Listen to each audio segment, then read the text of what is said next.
네, 사랑하는 성도님들, 우리는 계속해서 예레미야 후반부에 나오는 열방을 향한 예언들을 우리가 살펴보고 있습니다.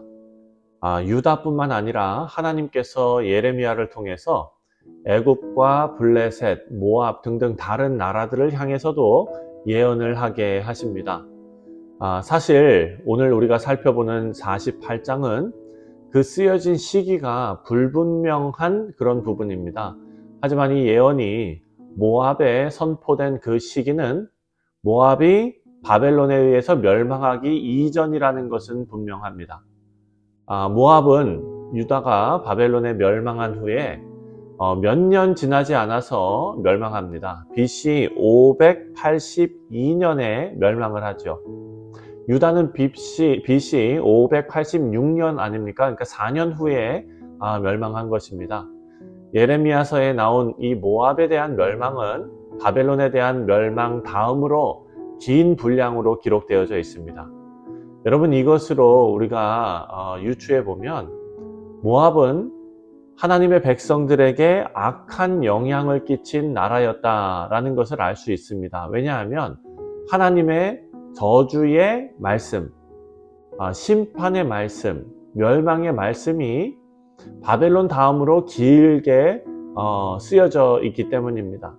자, 우리가 어제 읽은 1절부터 10절은 모압이 얼마나 인본주의적인 가치를 가지고 살았는지를 말하고 있습니다.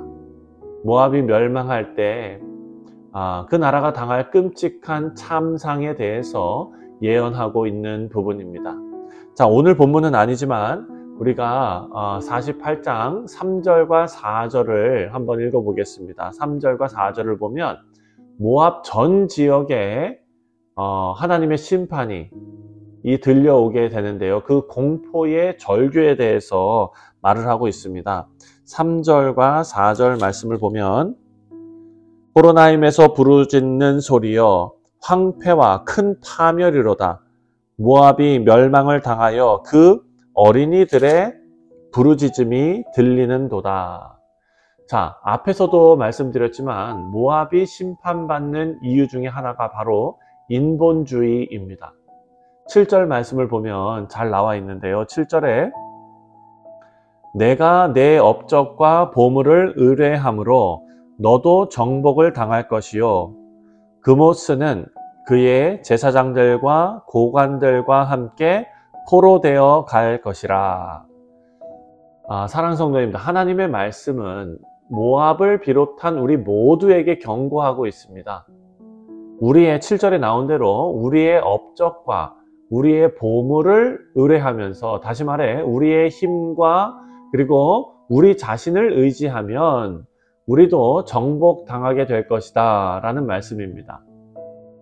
자, 우리 성도님들, 바라고 기도하기는요, 우리 개인의 인생과 또 우리가 함께 신앙생활하는 믿음의 공동체, 우리 교회와 또 여러분의 각 가정이 우리의 업적과 능력을 의지하는 것이 아니라 하나님만 의지하고 하나님께만 의뢰하는 우리 복된 그리고 지혜로운 공동체가 되시기를 주님의 이름으로 축원드립니다. 자, 모압이 하나님의 심판을 받는 또 다른 이유가 있는데 그것은 바로 우상숭배입니다. 본문 11절부터 25절을 보면 우상숭배에 빠져있는 모압이 당하게 될 그런 심판에 대해서 자세하게 기록하고 있는데, 우선 11절 말씀을 한번 읽겠습니다. 11절에 모압은 젊은 시절부터 평안하고 포로도 되지 아니하였으므로 마치 술이 그 찢기 위에 있고 이 그릇에서 저 그릇으로 옮기지 않음 같아서 그 맛이 남아있고 냄새가 변하지 아니하였도다. 이게 무슨 말일까요? 이 말은 모압은 젊은 시절부터 평안했다라고 말합니다. 그러니까 이전부터 모압은 평탄한 삶을 사는 나라였습니다. 그리고 모압의 상태를 아주 맛있게 빚어진 포도주로 비유하고 있습니다. 여러분, 그 당시 포도주를 만들 때 최상품 포도주는요, 오랜 시간 동안 술을 숙성시키는데 술의 수면 위에 찌꺼기가 그대로 남아있는 것이 좋은 포도주가 되었다고 합니다. 그러니까 오랜 시간 술을 흔들지 말고 최대한 안정적인 상태로 유지해야 좋은 포도주가 된다는 것입니다. 그런데 모압을 향한 이 예언은 모압이 젊은 시절부터, 다시 말해 아주 오랜 시간 동안 흔들리지 않아서 최상품이 된 그런 포도주와 같은 상태였다라고 증거하고 있습니다.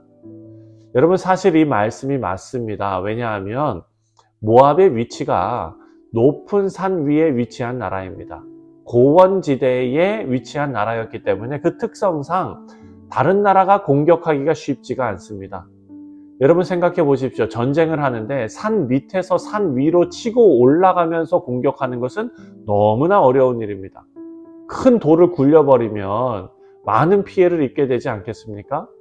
그래서 모압을 쳐들어올 나라도 없고, 또 모압의 그런 비옥한 땅으로 풍족한 식량이 있었고, 또 많은 가축을 가지고 풍성한 삶을 살았던 그런 나라입니다.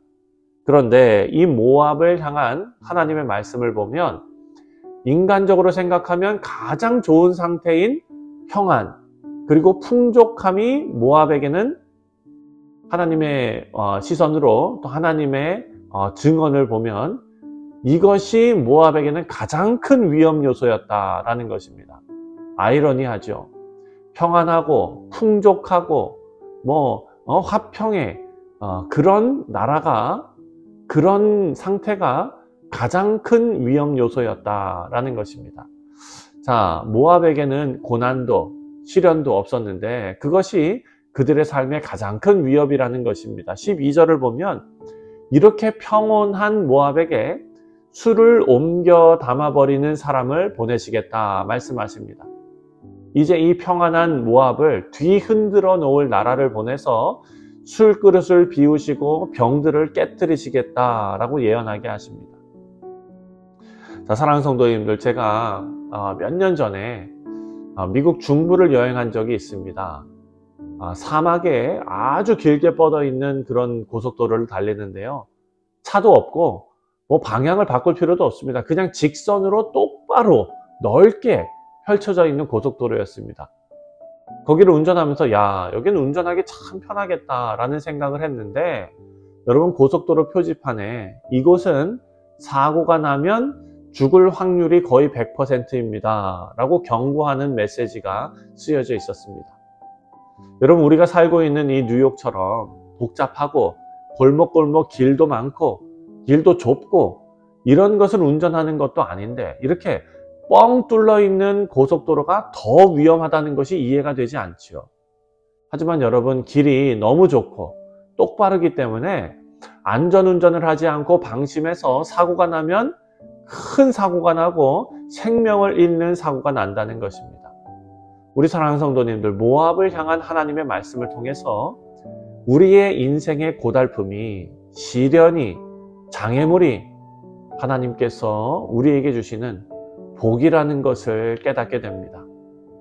우리가 싫어하는 일이지만 그 일도 하나님께서는 선하게 사용하고 계심을 믿을 수 있는 그런 지혜를 우리에게 주시기를 간절히 기도합니다.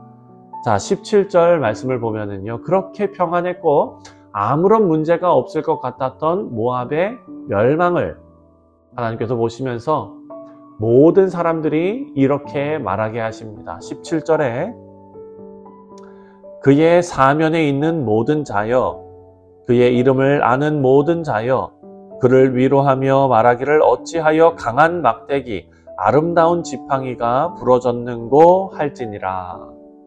자, 사람들이 모압을 강한 막대기, 아름다운 지팡이라고 부릅니다. 여러분, 지팡이와 막대기는 성경에서 익숙한 표현 아닙니까?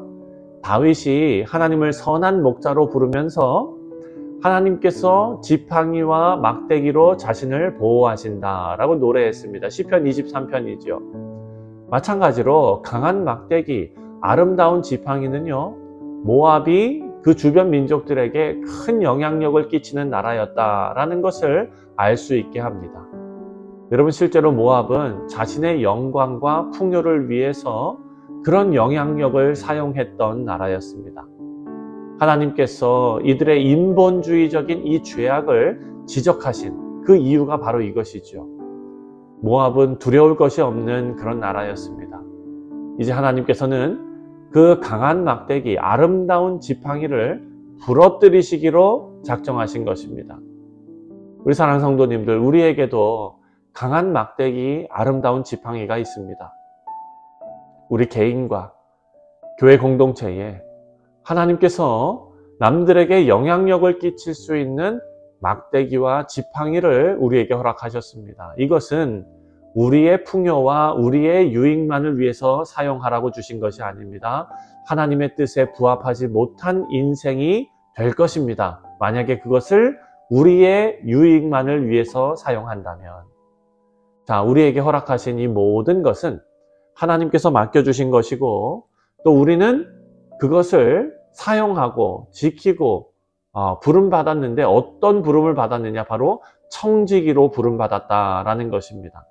청지기가 주인 노릇을 한다면 그 지팡이와 막대기를 부러뜨리시겠다라는 것을 말씀을 통해서 우리가 깨닫게 되는 것입니다. 말씀을 맺습니다. 사랑하는 성도님들, 우리 모두가 우리에게 주신 귀한 달란트가 다 있습니다. 이 귀한 달란트를 하나님의 영광을 위해서, 또한 하나님께서 사랑하시는 우리 이웃을 위해서 사용할 수 있는 우리 복되고 지혜로운 우리 교회 성도님들 다 되시기를 주님의 이름으로 축원드립니다. 기도하겠습니다.